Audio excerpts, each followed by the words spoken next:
Salut, prietenii mei! Bine ați revenit la un nou vlog.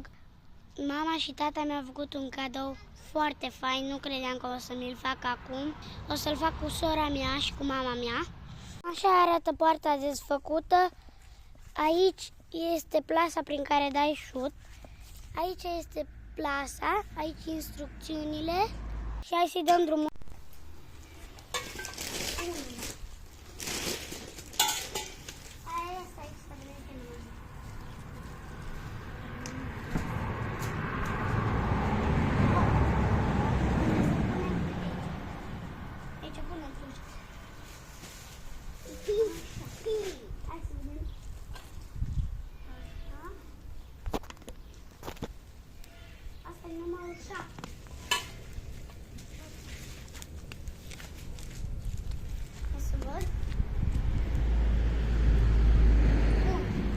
Da, trebuie să le așezăm prima oară așa, pe numere, ca să știm cum le facem.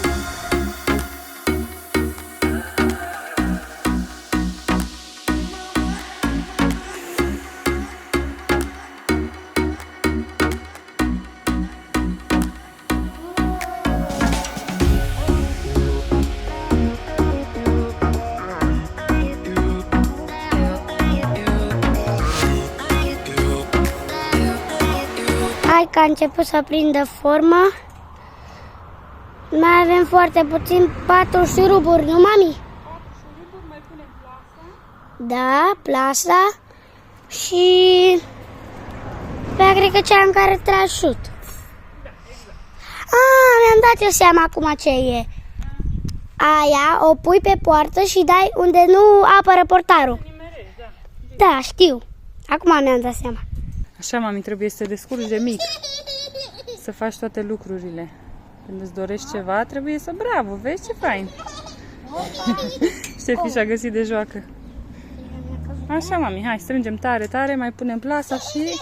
Suntem gata, ești fericită, Ștefi? Da. Ești mai fericită ca Octi sau? Da. Cam gata, am putut să o montăm. Îi mai căutăm locurile și pot trage șuturi la poartă. Sunt foarte încântat de această poartă care, bă, chiar îmi place foarte, foarte, foarte mult. Ori acolo să punem, ori acolo să dăm coșul acela. Hai să vedem primul gol la poarta nouă. Hai să vedem. Ne iese sau? Bun, perfect, bravo. Acum te echipezi ca să ai spor și distracție. Acum să joace fără eu stau în poartă ca să mă vadă. Dacă da, acum dați subscribe. Da. Vreau să încerc să văd câte goluri pot da la poartă. Hai să vedem. Da.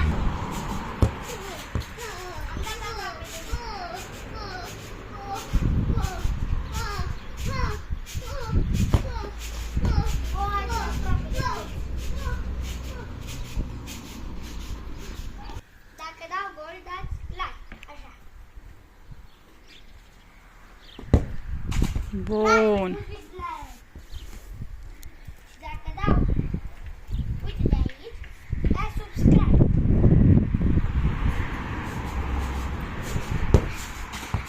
Trec acum.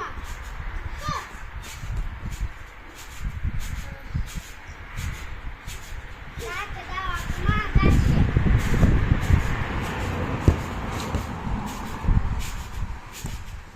Vreau să vă arăt ce plase am să dai colțuri în mijloc și primești puncte. Vreau să încerc să văd dacă pot să o montez. Haideți cu mine. Ia să vedem, mami, tu reușești? Așa trebuie? Așa, bagi pe acolo și după prinzi țeavă. Nu, aia, mami, așa, fă-o mai subțire. Bun, și acum o prins de țeavă. Așa, dăm asta în jos, bagă pe după țeavă, mami, nu. Așa, prinde acolo. Așa și bagi aia. Așa, mă. Perfect, următorul. A fost astăzi la tuns Octavian și i-a spus frizerului să-l tundă ca pe Ronaldo și eu zic că a ieșit super bine. Așa, mami, ești foarte fain. Ție-ți place? Inițial a vrut să-și lase părul lung, a vrut să-și facă codițe, dreaduri, cred că le zice. African.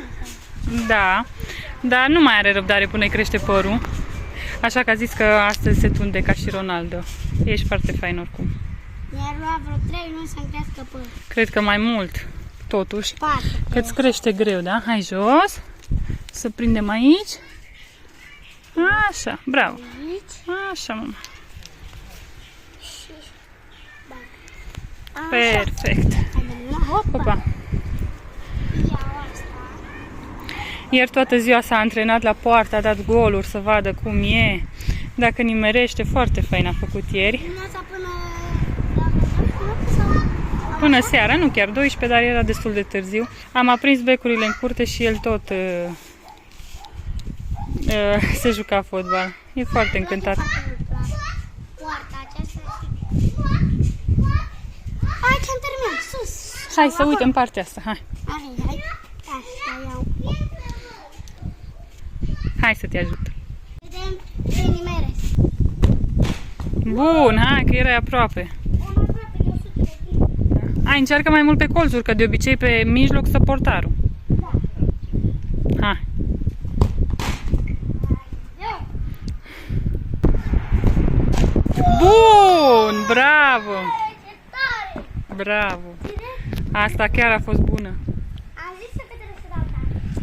Ca să dau colț. Bă, ce aproape de colț. Hai că ai fost aproape.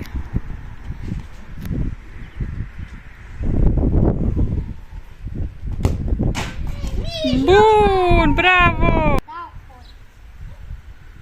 Ori e la ori. Unul deja, da? Trebuie să dau și al doilea. Hai să vedem dacă mai dau. Dacă dau, și cel mai tare. Direct în mijloc am dat, bro.